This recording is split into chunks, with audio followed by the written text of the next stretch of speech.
For years, we've been told that buying a brand new home is more expensive than buying a resale home. And you would imagine buying something brand new is often more expensive than buying something that's been used. But according to recent research, for the first time in a long time, the cost of a brand new home or new construction across the country is less expensive than buying a resale home. And it's kind of a strange phenomenon when you think about it. But today we're going to talk about it. We're going to talk about why that is and essentially what shifted. Because I think if I were to ask you, um, which would be more expensive, something brand new or something that's been used, your default mentality would be like, of course, something that's brand new. But in the housing market, on average, across the country, new homes are less expensive than resale homes. And in this video, we're going to talk about it. Stay tuned. So, what does this mean? Let's jump right into it. It doesn't mean that there's a housing crash or anything like that. It's just an adjustment in strategy. Builders are trying to get rid of inventory. Resale sellers are reluctant to lower prices.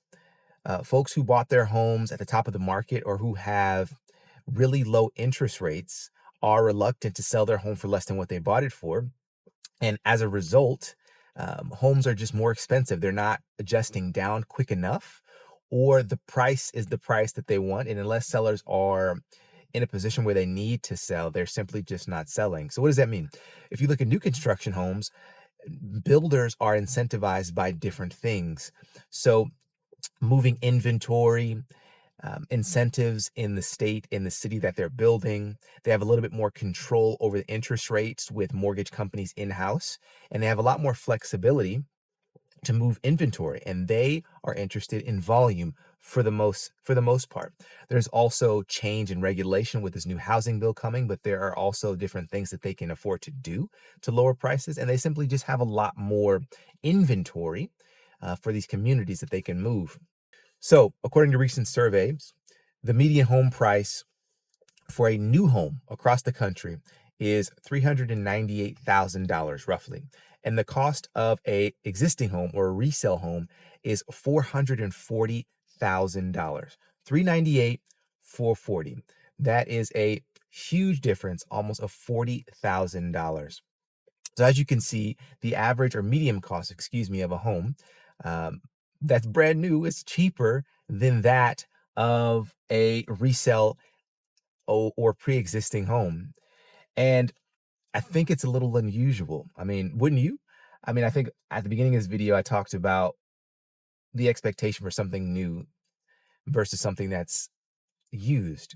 And we're going to talk a little bit more about what's motivating or why new construction builders have a little bit more flexibility in adjusting prices. But I thought that was a strange phenomenon. But listen to those median prices, about a $40,000 difference, right? 440 for resale or older homes. Older homes is not the right word. Let me readjust that. Resale homes um, versus about 398 for a brand new construction home is really quite an interesting phenomenon to chew on. Builders, when I go to new construction homes with my buyers, builders are pricing homes a lot more competitively. They're offering incentives to attract buyers a lot more competitively. They're often also willing to make more contingencies more frequently, all because they have a little bit more control of their inventory. And again, like I mentioned, I think the most important thing to note here is they're trying to move through that inventory much more quickly. So listen to these numbers in terms of inventory. Builders, like I mentioned before, just have an excessive amount of new construction homes to build. Believe it or not, the new construction inventory is increasing. And across the country, statistics show that it's about 485,000 new construction homes across the country. And that is a lot. Builders have way more inventory in these communities than they expect. And I think the reason why homes are just not moving as fast as they expected them to, right? With a lot of what's going on in the economy, the job market, gas prices with the war, interest rates. Interest rates are really, really a big factor in terms of affordability. And these homes are just sitting a little bit longer, or much longer than these builders anticipate. and inventory is simply not moving. So 485,000 homes, new construction homes available across the country. This puts the monthly supply at 9.3, roughly. A balanced market is about 4 to 6 months of inventory. And at 9.3 months, builders have a lot of homes sitting unused. It's a lot or unpurchased. And it's a big contribution as to why they're much more willing to compromise, make adjustments, incentivize buyers to buy up these homes. And I think everybody has a preference, right? Some folks love new homes. Some folks like resale homes because, you are many things to think about when you're considering a new home versus a resale home, right? New homes, they are where they are. They often are more modern in terms of technology used to build them, code, regulation, different materials, different things of this nature. But often you have a little bit less control on the location if you are very specific about where you want to be, right? You can't buy into a community with a great school district if that's what you're looking for, or a specific school district. It's may not be exactly where you want to be in relation to where you work. So there's pros and cons across the board. Often there may be some work to do, but there are often things like character, design, location, community, certain communities folks want to live in. These are all kind of specifics that folks are looking for as to why buy a resale home versus new construction. So pros and cons for sure.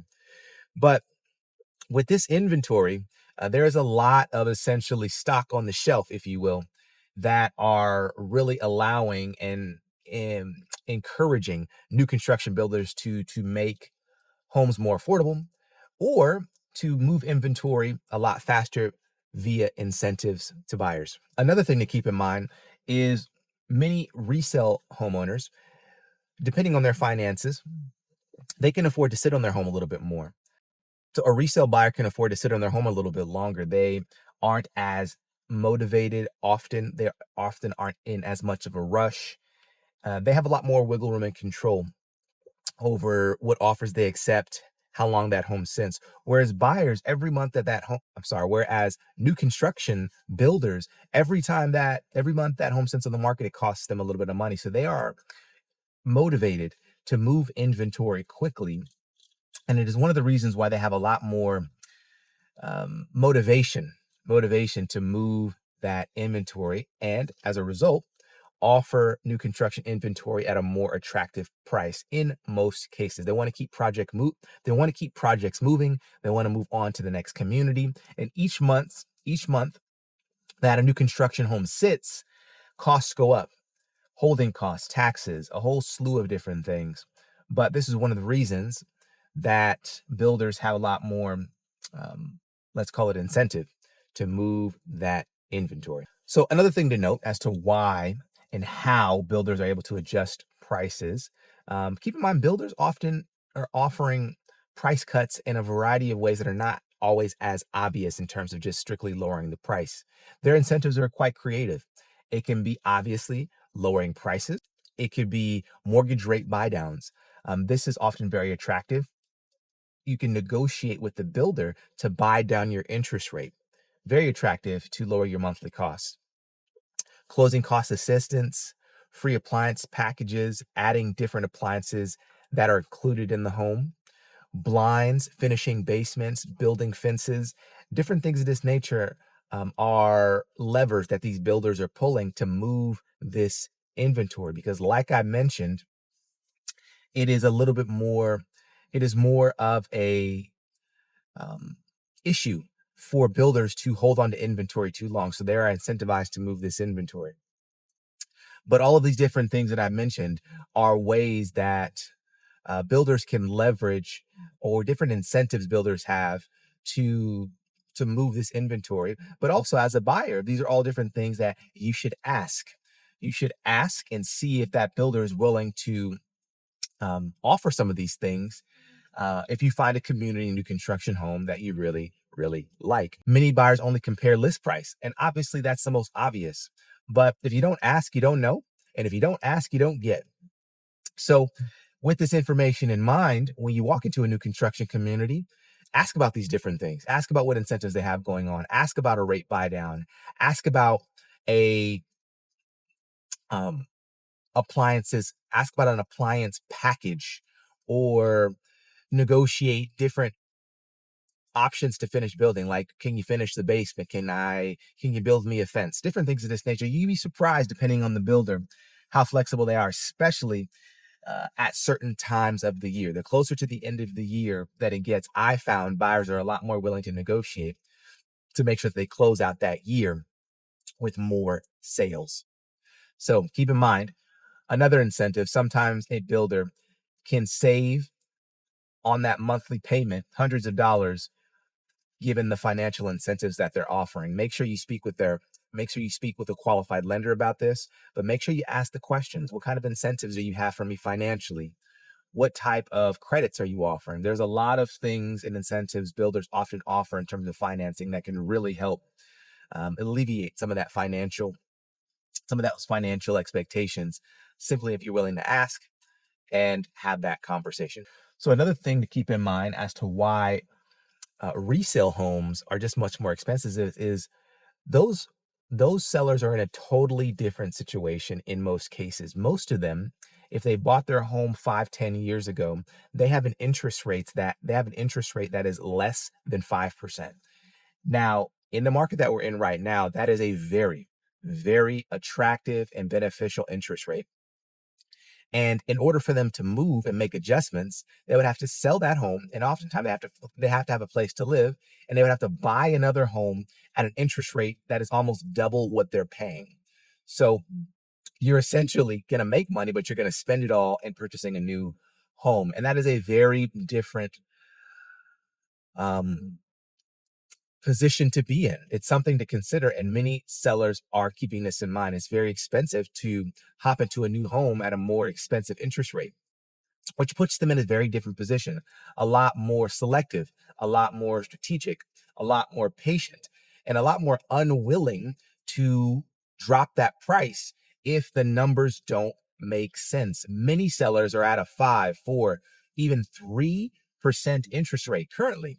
So if you sell your home to someone, now you have to go live in a different home in most cases. And the interest rate that you're going to get, unless you're paying cash, is often currently in this market is pushing almost 7%, which is wild. That is a whole nother video. Let me know if you want to talk about that. But interest rates now are not decreasing at a consistent basis, given everything that's going on in the economy. There, as of the timing of this video, they're sitting at about 6.5%. It's very expensive to borrow in the time that we're in now, which puts those sellers in a very, very interesting situation. So existing home owners have little motivation to cut prices dramatically. Many don't have to sell, and builders have to keep inventory moving. And that is the biggest difference as we're comparing new construction to resale homes. So another thing builders are also keeping in mind is that the biggest objection for buyers is not necessarily the price, it is that monthly payment.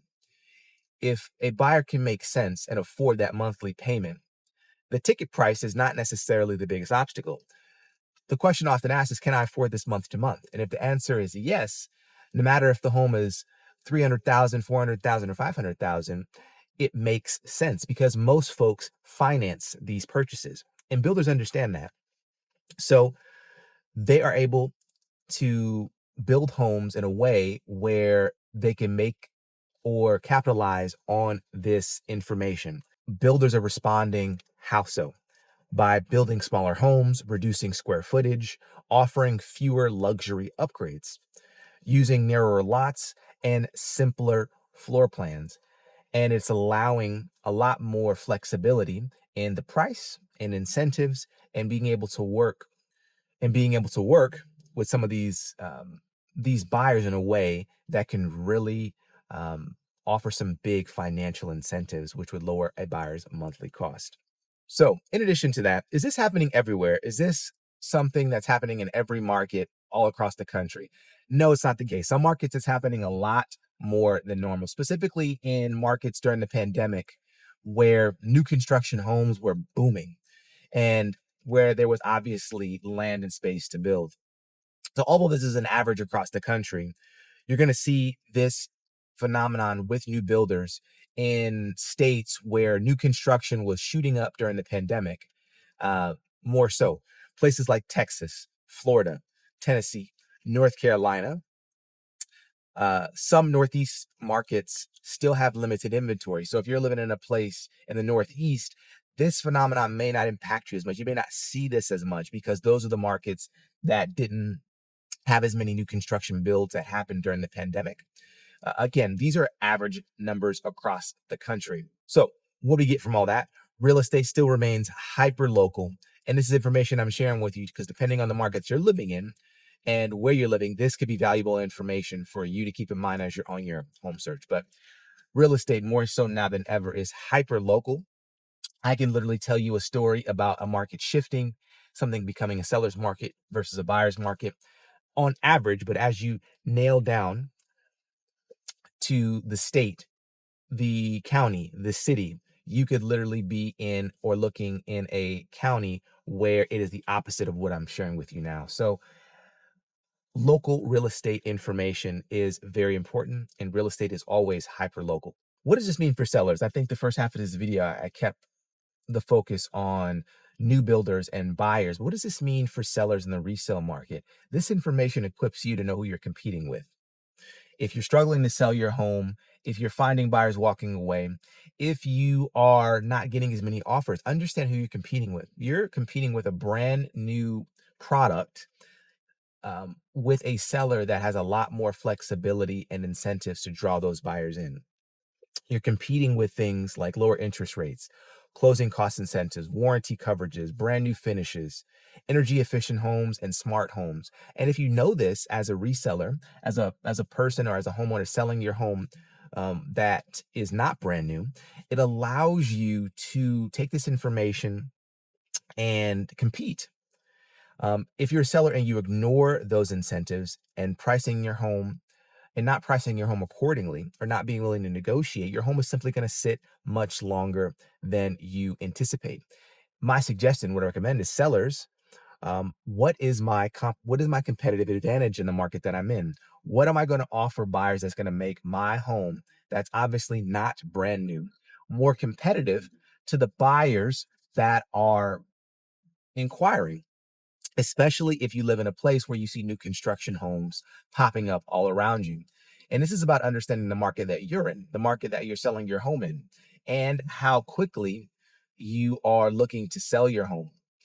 There's a lot of things working against you, and not considering this information and not pivoting could really slow your home sale process, but make things a lot more frustrating in the process if you are not open to making these adjustments in the current market that we are in. So are we going to crash? I know that word is a very big buzzword, and the data does not suggest that we are in a real estate collapse or in a crash. It doesn't suggest a nationwide collapse. It further suggests that real estate is hyper local, but that these new builders, these new construction communities are making adjustments to move that inventory. I think when you understand that it costs these builders money to have this inventory sitting for long periods of time, that is truly insightful information that can help you to understand what's happening. But this is not a crash. The data and the nationwide numbers don't suggest that. This means builders are adapting, prices are flattening, inventory is improving, negotiating is increasing across the country, which for buyers, that should be great news. Homes aren't flying off the shelves and you're not driving up prices, and they aren't becoming overly inflated like they were during the pandemic, which was a huge concern. And it looks like we're making our way more towards a normalized market. But again, understanding that you may be able to get a better deal overall buying a new construction home, right?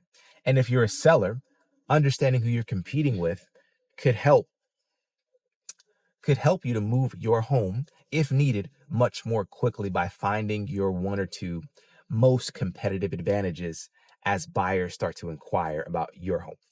So with that, would you buy a new construction home or would you buy a resale home?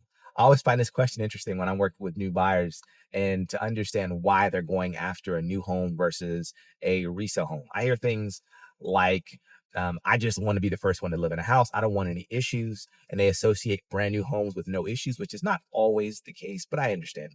Um, and for folks who are going after resale homes, they want to often move into a particular community, a specific school district, near a particular industry or near their job. So I'm curious, why or what would you prefer? Brand new construction or resale, and why? And do you think that new construction homes will continue to be less expensive than resale homes? Let me know in the comments below what you're thinking. Well, with that, I appreciate you guys watching this video, and I appreciate you tuning in. Stay tuned for another video. Of course, leave me a comment. Let me know what you think about this video or any topics that you are curious about. My goal is to bring you relevant news in the real estate market and things that impact real estate across the country with hopes that it helps you on your journey. With that, Nation, my name is Taj Walker. I'm a local real estate agent here in Atlanta or the Georgia area. If you're looking to buy a home, sell a home, or invest in a home, I'd love to connect you with a professional real estate agent in your local market. I have a list of vetted agents who are professionals in their market, and folks reach out to me all the time. And I am happy to connect you with a real estate agent in your local market, vetted so you don't have to go through the process of searching, vetting, calling. I'm happy to do that. If that is the case, scan the QR code that's going to pop up on the screen somewhere, or click the link in the description below, fill out a survey, and someone will be in touch with you and get you in contact with an agent to help you on your journey. Thank you all so much for watching, and I'll catch you all in the next one. Take care.